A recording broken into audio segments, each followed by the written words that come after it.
Good afternoon. I'm glad you decided to tune into the Jenny Jones podcast show today, where being a good steward with your money is how you win when it seems like you are losing. You can follow me on Facebook at facebook.com/Jones Education and on Twitter at Jones Education.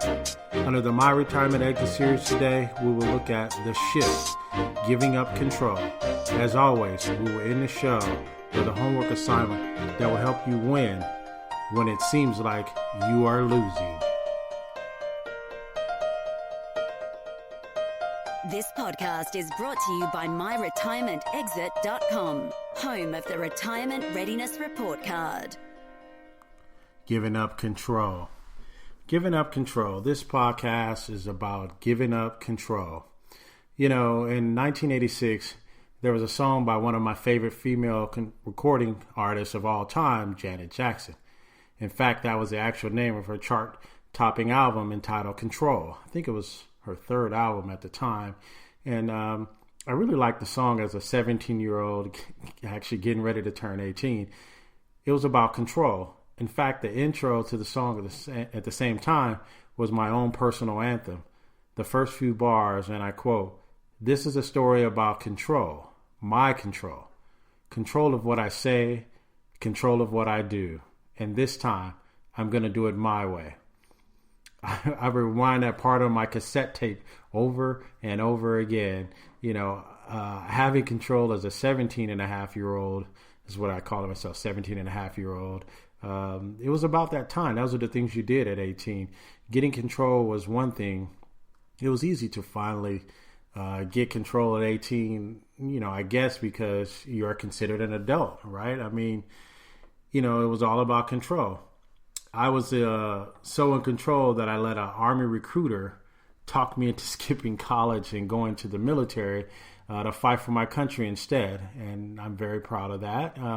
But I was making my own money and I was not accountable to anyone but myself. No one could tell me how to spend it. I had no responsibilities. And if I wanted to buy a 10K CD player, it was all my choice and I was in control.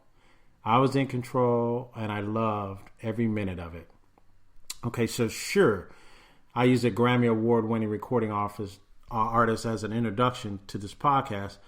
But by the time I finished in the next 15 to 16 minutes in this series, you were actually recognize the connection. I've been working with them for nearly 2 decades and have taught numerous workshops and lectures in a classroom setting, and discussion of budgeting has always been a fascinating one. In my own household, it continues to be a progressive topic. In fact, my boys, you know, they'll tell you that it probably means more to them than trying to figure out the new math curriculum at their local high school. Anyone who has ever sat in any of my workshops or lectures will tell you that assigning homework has always been a staple of mine. Strangely enough, I've had greater success at getting my teens in those workshops to do their homework assignments. I've had better success at that than the actual adults that attend. Having discussions around YouTube and teen heartthrobs and school life has always yielded great discussions with the youth.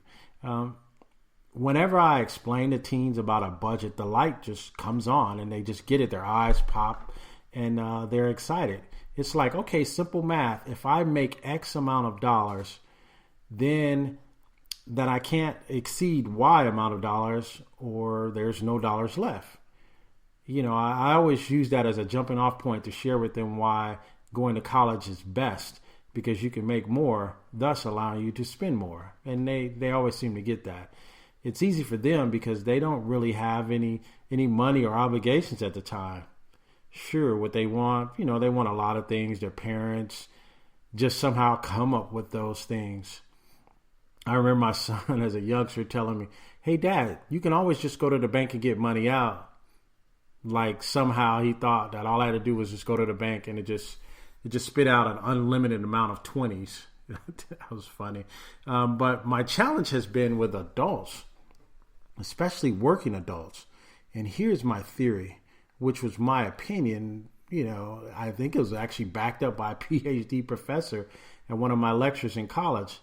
I say it here, and I'm not sure if you have heard it anywhere else. I'll be interested if you post it on our Facebook page, Jones Education, if you've heard it somewhere before.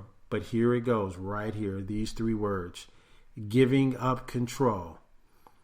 As a young adult, getting your first job at a fast food place or retailer, you got your first check, and if you were like me, you were initially free to do what you wanted to do, whether it was buying the latest tennis shoes or outfit. You had control. Like Janet Jackson said, control of what I do, and this time I'm going to do it my way. You are not held to a budget, and a budget cannot control you and your spending habits. You see, yielding to a budget means you give up control. You literally give up control. Or in the words of Janet Jackson, at this time, I'm going to do it my way. That is it. I said it. This is the reason why most people are afraid to work with a financial planner or retirement coach. They're going to make you set or establish a budget, thus making you give up control. People want control of their spending because it makes them feel a certain way about themselves. For some spending, it stimulates the mind. It makes them just feel better. Don't you just feel better after payday? I mean, are you just in a better mood? It's natural. You walk around, you have a pep in your step, you have a certain strut about yourself. Even the retailers notice it. That's why they only run sales and discounts in between payday. Actually, think about that for a moment. This is another stimulus technique that they use when they are charging their products, right, with their charge cards, and you have no money because what? You are in between paydays without a budget, and frankly, out of control. Man, that sounds like a podcast right there. But listen, when you have a budget, the budget is in control, which means you are not. And most of us by nature want to be in control. After the second peer break, I will share with you why not having a budget or not yielding to one could hurt you more than you actually think. This podcast is brought to you by MyRetirementExit.com, home of the Retirement Readiness Report Card. All right, so in the last podcast, we talked about the shift. And we talked about shifting your mindset from accumulation of your assets or savings to a position of distribution of your assets as you think about your retirement exit. This particular podcast here is more of a continuation or an extension of sorts of the first one we did.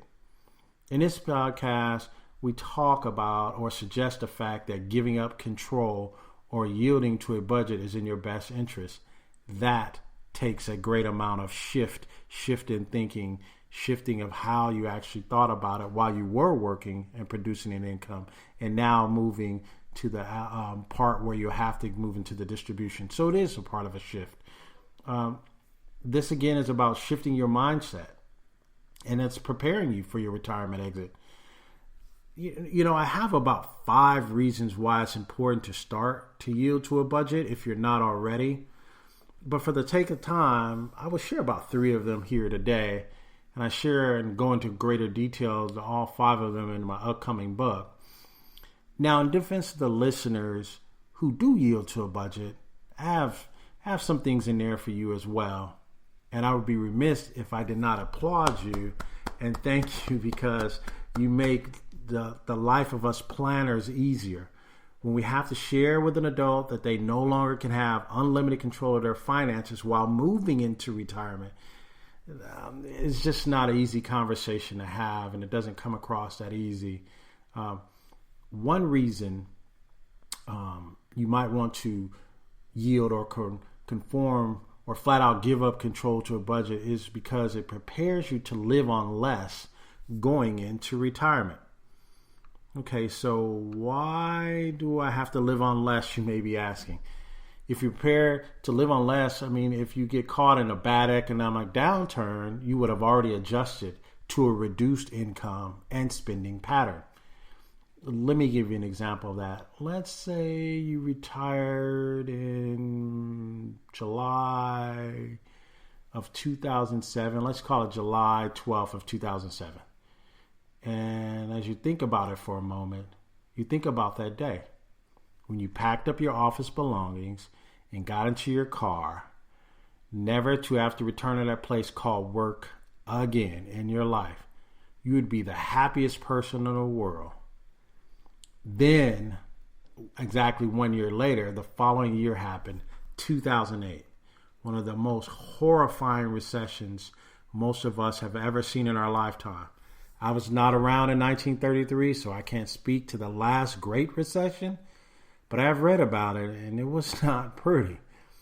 To learn how to give up control to a budget in a period like that for the first time in your life will be a tall task. So if you go back to 07, you retired and had to adjust everything for the first time, you got to think about what's going on.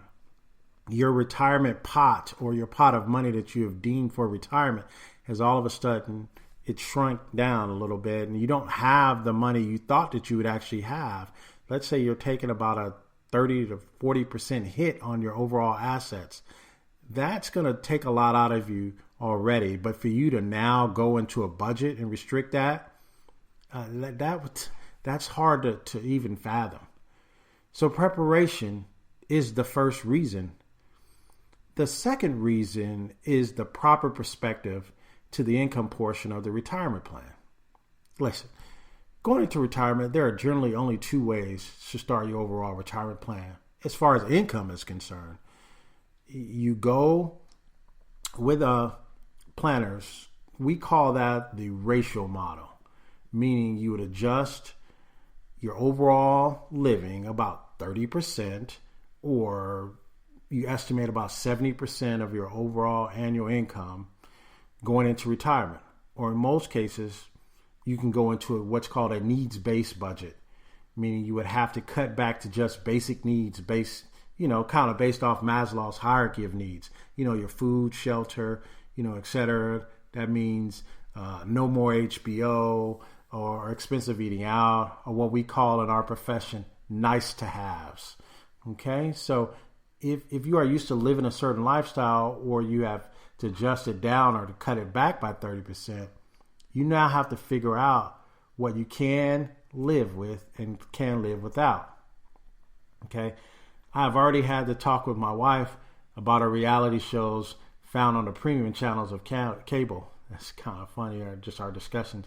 I even joked with her the other day about getting into The Young and Restless as it comes on basic TV. She didn't find that funny. But I am doing my part in making the ground fertile and somewhat palatable for her, as we get there, being open to it, once it comes. Trust me, that will be part of our 30% cut. I just hope she's not listening to this show right now. I even tossed out the idea of us starting our own garden in the backyard as a solution to our backyard landscaping woes.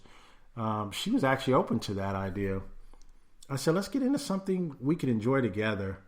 And, we'd be eating healthy. So so we could have an opportunity to see our grandkids later, things of that nature. So she actually agreed. And no, I'm not a genius in my thought, but as a guest financial lecturer in college, Dr. Besu, great financial professor we had, he was a guest lecturer. He once shared this with us. He said, people only hear from others what retirement is like. They can only visualize because they don't have this experience. He said, people often struggle to visualize and appreciate spending and consumption in the future, valuing instead the instant gratification of spending today. Okay? So that's very important just to even understand that. It's hard for them to visualize it and appreciate it even in the later years But the instant gratification right now, the sales that are going on right now, it's hard for them to get around that instant gratification. As we move into the last period of the day, as I share my last point, I will share with you why giving up control could be harmful to your health. After this commercial break. Have you ever asked yourself, did you know anyone that could help you with retirement, and they recommend their friend who used to be in real estate but knows a little about retirement, who really knows a lot about real estate? They say they are helping you retire, but it only involves real estate, or an insurance person who says the best way to retire is to get a life insurance policy. At myretirementexit.com, that's all they know. How to coach you to retire your retirement exit.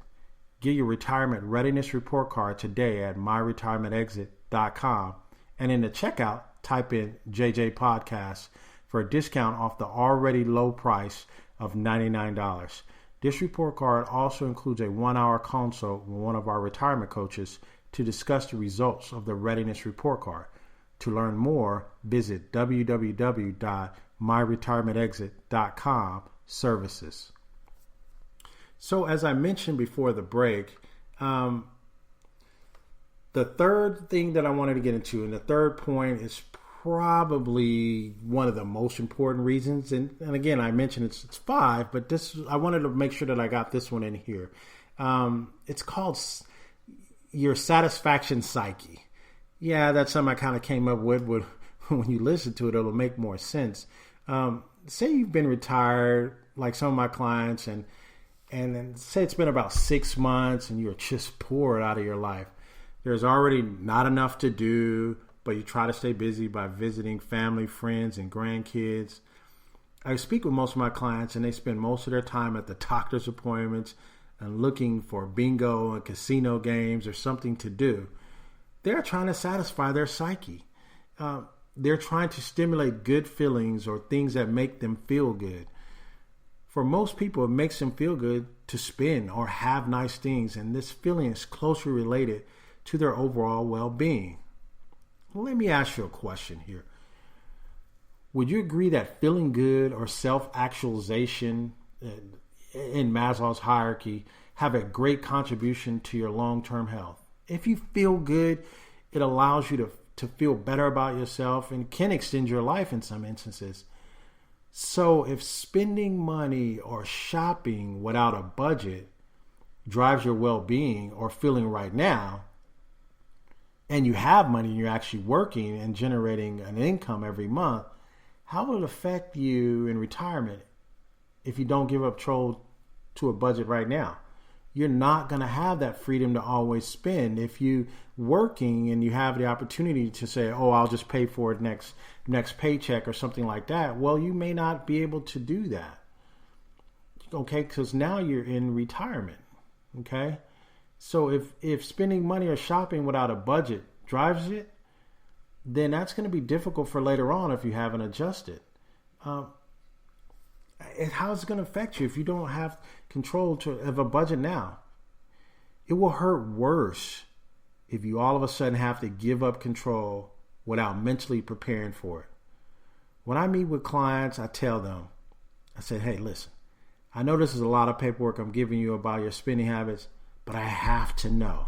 I'm not trying to get in your business, but I want to know what we can identify, which may not be as important, but you may think it's important. But if it is important, then we want to try to make sure that you find ways to still be able to afford that or still be able to do that. Okay?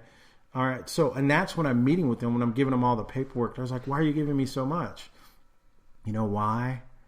Because it could be harmful to your health if you don't. If I understand and figure out what your lifestyle is like, what you like to spend your money on, if that's what makes you feel good, then I need to know that so we can continue that. And if we can't, then we need to have a real talk of the reason why we can't continue that, and we need to change and adjust that. You know, opening up your wallet to help you with your dignity and lifestyle expenses, that really can make you feel bad in the end. Like I said in my last podcast, no one wants to go back to work. So plan on giving up control now and putting it into your retirement plan. And if spending without control makes you feel good or stimulates your thought process now, then how are you going to feel when you become frail and older and can't even earn anymore as a retiree? What's going to make you feel good? If your dignity is important, then address it now with giving up control with a proper plan. Let me leave you with some valuable words from one of my professors. Saving is just deferring spending until later. Saving is just deferring until spending later. Thank you for joining me today on the Jenny Jones Podcast, where being a good steward with your money is how you win when it seems like you are losing. Looking for more education after the show?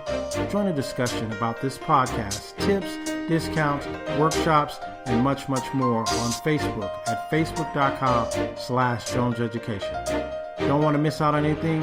Sign up for our newsletter, info@thejoneseducation.com. Your homework assignment until next time is to make a list of your lifestyle expenses by visualizing your retirement exit. Until next time, school is out.